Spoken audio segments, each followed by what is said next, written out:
أهلا وسهلا أحبتي، كنتمنى تكونوا جميعا بخير وعلى ألف خير. مرحبا بكم في عالم جيجي المتنوع. اليوم إن شاء الله غادي نتقاسم معكم قصة سلوى اللي كتحكيها لنا أختها مروة. قصة من الواقع، قصة حزينة ومؤلمة جدا صراحة. كتقول لنا مروة كانت هي وأختها سلوى فتاتين جميلتين ما شاء الله، لكن سلوى مميزة أكثر، جذابة وعندها واحد القبول ما شاء الله. كانت جميلة جدا، ذات أخلاق وتربية، كانت كتدرس مزيان، كانت دائما هي الأولى في الدراسة. تيقول لك الله ينجيك من عيون الحاسدين والحاقدين، ماشي غير في المال او لا في حتى في الجمال، حتى في الجمال اللي تعطيه الله سبحانه وتعالى والتربيه والاخلاق كيحسدوك عليها وكيحقدوا عليك. في يوم من الايام فقط سلوى كتلقى شعرها منتوف، بحال قبضها شي واحد وزول لها الشعر من جدر. تفاجأت وتخلعات وكتقول شنو هذا الشيء، واش شي مرض، شنو هذا؟ بقات هكاك نهار على نهار. هزتها ماماها داتها للطبيب. فاش داتها للطبيب دارت تحاليل، كشف عليها الطبيب، قال لها ما عندها حتى شي حاجه. خافت تكون عندها شي مرض، ما عندها حتى شي حاجه. قالت واش عندها مرض الثعلبه او ما شابه ذلك؟ ما عندها حتى شي حاجه. البنت الجسم ديالها كله تيحرقها، كله تيضرها. ما بقاتش كتقدر تمشي تقرا، ما بقاتش كتقدر تتحرك، ما بقاتش كتقدر تاكل، ما بقاتش اجتماعيه بصفه نهائيه. لونها رجع شاحب، ما بقاتش ديك البنت اللي كانت جميله ما شاء الله، والضحكه والابتسامه ودائما فرحانه، ما بقاتش.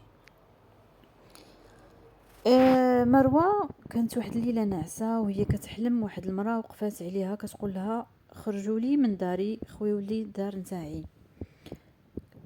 مروه ما انتبهاتش، ما داتهاش، كانت قالت غير كتحلم. حلمتها نفس الحلمه، النهار الاول، النهار الثاني، ونهار الثالث. النهار الرابع كتشوف الاب نتاعها هازينو الناس ودينو يدفنوه، وهي في ديك الحلمه كتبكي وكتغوت وان الاب ديالها مازال على قيد الحياه ودينو يدفنوه. فاش فقت في الصباح بقات كتعاود لماماها وباباها، قالت لهم شنو شفت، خصنا نخويو هاد الدار، ما يمكنش نبقاو عايشين فيها. مشى باباها بالفعل قلب على دار واحده اخرى، شراوها. المهم بداو تيجمعوا الحوايج نتاعهم، بداو كيجمعوا كل شيء، الاثاث. سلوى كتجمع الحوايج نتاعها، كتلقى في البلاكار ديالها واحد الكيس. داك الكيس فيه الشعر، فيه ملابسها الداخليه، فيه العديد من الاشياء. فاش فتحاتو كتلقى فيه واحد الريحه كريهه جدا. وراتو لماماها، قالت لها هذا سحور، ولقات ايضا الصور نتاعها، يعني مكتوب عليهم شي كتابه في شي شكل وعليهم شي اشياء. داروا لها الرقيه وبقاو تيعالجوها من راقي لراقي وكيديروا لها ايمان تاع الرقيه. وسلوى مسكينه كتزيد نهار على نهار كتدبال، والجسم ديالها منهك جدا. واخا رحلوا من الدار ومشاو للدار جديده سكنوا فيها، ولكن سلوى ما تحسناتش ومتبعه مع الطبيب، والطبيب تيقول لها ما عندها حتى شي مرض اللي هو يعني عضوي. احبتي، الله ينجينا وينجيكم من الحقد والحسد. وما كان كيدخل عندهم حتى شي واحد براني، كانوا عائله اللي هما حدوديين، ما عندهمش بزاف ديال الصحاب، ما عندهمش، يعني كتدخل عندهم العائله والناس المقربين فقط.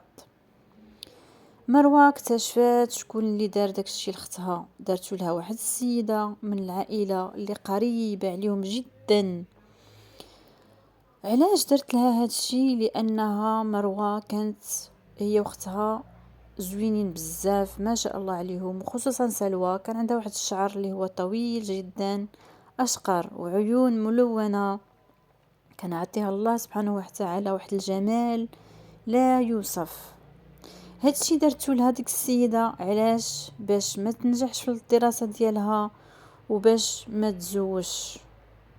لكن مع الأسف الشديد سلوى مسكينة بقات نهار على نهار وهي كتزيد، وخا الرقية وخا كل شي، هاد السحر والشعوذة أدى بها إلى الوفاة المسكينة.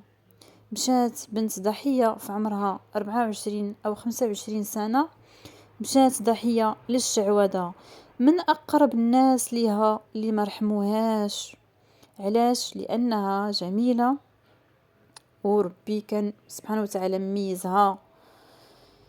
الانسان خصو يحضي راسو حتى من اقرب الناس ليه، هاد الشي اللي كيديروه راه صعيب بزاف، وما تيخافوش الله وما كيتقوش الله. انسان عطاه ربي واحد الصفات اللي هي جميلة كيحسدوه عليها. علاش؟ باش ما تزوجوش هما قبل بناتها، باش ما يكونوش هما احسن من بناتها.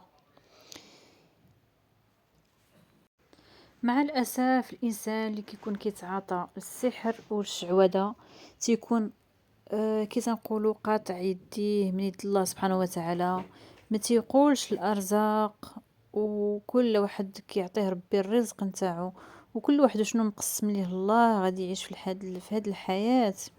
والانسان ما خصوش يكون تيحقد على شي واحد اللي عطاه الله سبحانه وتعالى واحد الجمال، واحد الخاصية ميزو بها على الآخرين. الإنسان خصو يكون تيحمد الله ويشكره على داك الشي اللي عطاه الله.